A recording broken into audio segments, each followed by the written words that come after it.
Here's a continuation of the practice test review for geometry. We're on this question uh, where we're looking for the value of y pertaining to these two similar triangles. So as we look at it, we see that y is found in the smaller of the two, not triangles, but smaller of the two polygons. So what I had y over 60. That means y, because r is here, matches with fg. Fg is 60. And now I'm going to use either the small to large or the large to small scale factor. Scale factor is 5 over 2. That's large to small. But since y is found in the smaller of the two polygons, we have to put the scale factor in terms of 2 over 5. Again, since the smaller number is on top here and the larger number here. So we have to use the 2 to 5. To find y, we're going to go ahead and do a cross multiplication. We get 5y equal to 2 times 60, and that's going to be 120. Divide both sides by 5, so we get y equals 120 divided by 5. So we got 120 here divided by 5. 5 goes into 12. 5 times 2 is 10. Subtract. We bring down. 5 goes into 24 times. So y would be equal to 24.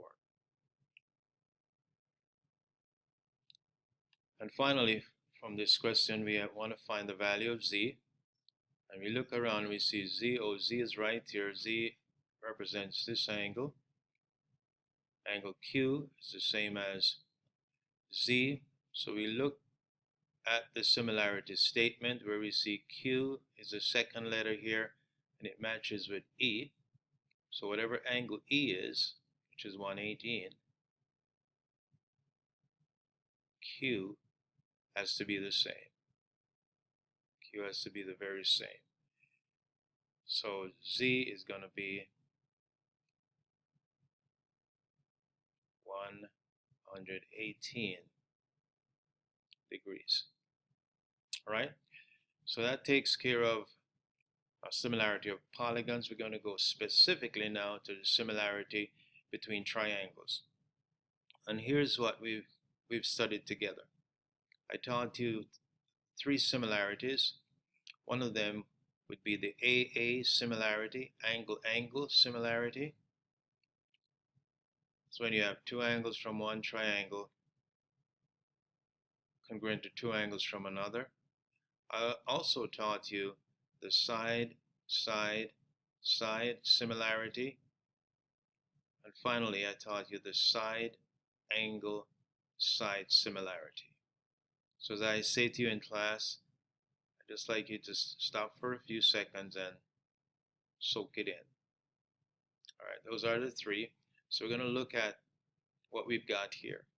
In numbers 15 and 16, it says determine whether the triangles are similar. If they are similar, write a similarity statement. So let's examine these 2 triangles, triangle ABC and triangle DEF. As you look at it at a glance, you should say, I wonder which of these 3 would apply.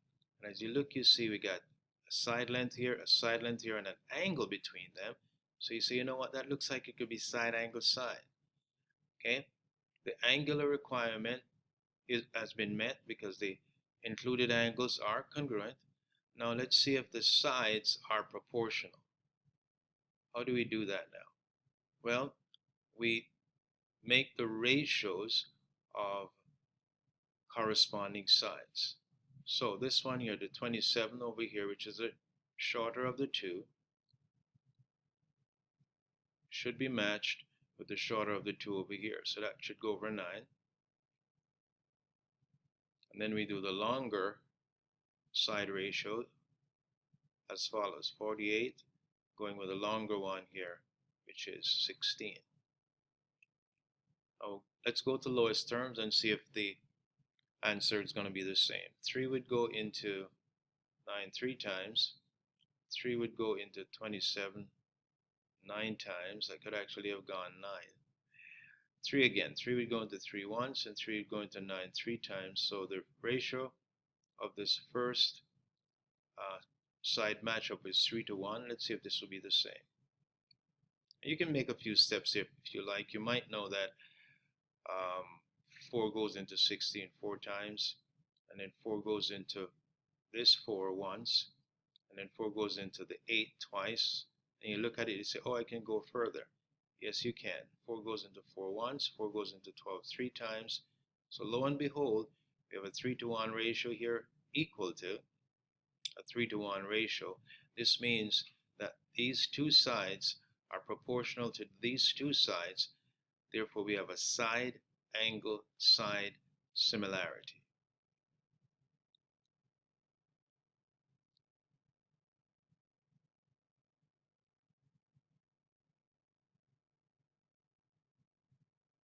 Okay, how about number 16 with these two triangles? As you look at these triangles at a glance, you notice you have 24, 24, 16, 16. So you say, oh, these are isosceles. Yes, these are the same. These are the same over here. So it's isosceles. And so we're going to match up the sides properly. And this potentially could be a side, side, side, because we have no angles shown here. So this could be side, side, side. So let's make the ratio of the three corresponding sides and see if we're going to have the side, side, side requirement fulfilled. So let's take one of these two legs, because that's what these are called legs in an isosceles triangle. The two that are the same are called legs. So we have 24 from the larger one. It's going to be matched with 16 over here. Similarly, 24 would match with 16 again. So we've got it twice. 24 with 16, and we know for a certainty that those two are going to reduce to the same fraction. And finally now 36 from the larger matches 28 from the smaller. Alright, let's go ahead and reduce here. 8 will go into 16 twice, and it goes into 24 3 times. So that these two ratios would be 3 to 2. Let's see if we're going to have a 3 to 2 here as well. Over here, I know 4 will go into 36 9 times, and 4 will go into 28 7 times. 4 times 7 is 28, so not quite. So we have the 3 to 2, 3 to 2, and then a 9 to 7. So since the sides are not proportional, we're going to have to say not similar.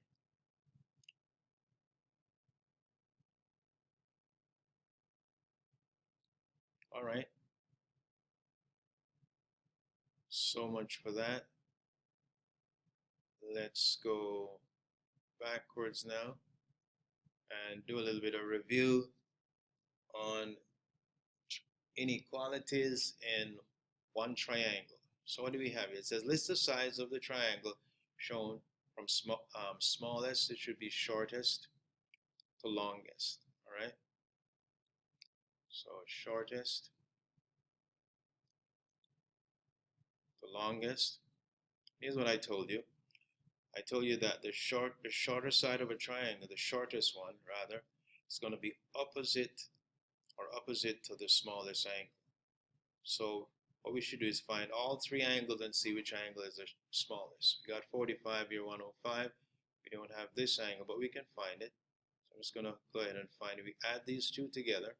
45 plus 105, that gives us 150. When we subtract that from 180, we get 30. So the missing angle has a measure of 30 degrees. So that's going to be the smallest angle. So straight opposite to that angle would be the shortest side, which would be segment GO. If you figure that out, even before I did, I'll say you go. Now, which would be the mid-range or mid-size segment length, but it's going to be the one opposite to the middle size angle, because 45 is between 30 and 105.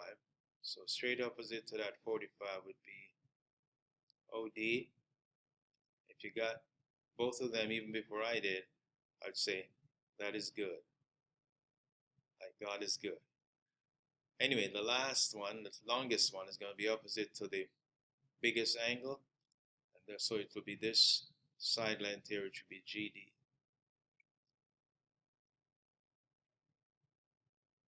So that's the way you do it. And this will be similar, only that now they want us to list the angles of the triangle shown below from smallest to largest. So similar to what we just did, the smallest angle is going to be opposite to the shortest side. So here's the shortest side. Smallest angle is going to be this one right here. So angle Z would be the smallest angle. And then which one? Then would come angle X, which is opposite to the 12. 12 is between 5 and 13. So that's angle X. And then the largest would be angle Y. Okay? Transitioning over now to different kinds of inequality. Is it possible to form a triangle with the side lengths 8, 5, and 3? What we do is we add any two, let's say 5 plus 3, and to form a triangle, that result would have to be greater than the third side. Now the third side length is 8, and since 8 is not greater than 8, we'd have to say no, could not form a triangle. Okay? So usually what you do is you add, and if you add 2 and see if it's greater than the third one, and if that happens 3 times, then you say yes. All right, let's go and take a look at our first page here.